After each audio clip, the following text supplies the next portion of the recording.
siis omast kodust tagasi ja mõnda huvitav, et milline meie telk välja näeb, siis siin ta on. Siin me elame.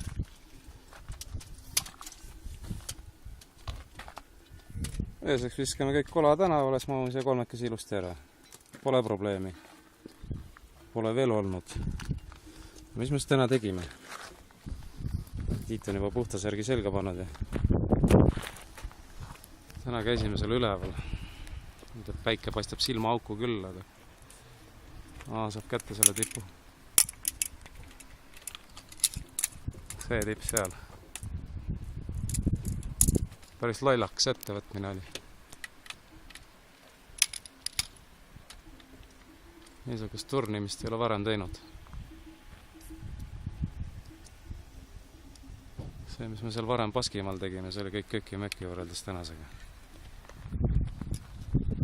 On ju, Tann? Tannide sellest midagi.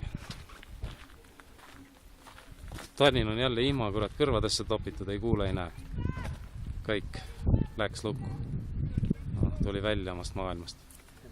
Oli hea või? Liiga ei teinud. Ma mõtlen, sa mulle liiga ei teinud. Minu jalad on küll pastlad. Me homme ei roni kuskile. Te võite paluda.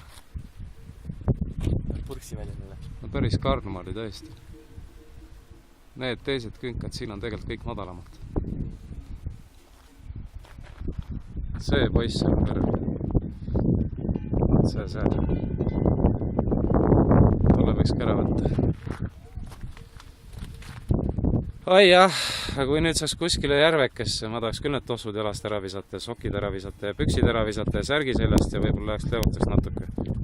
Prooviks, kui soe see 6-kraadine vesi ikkagi on.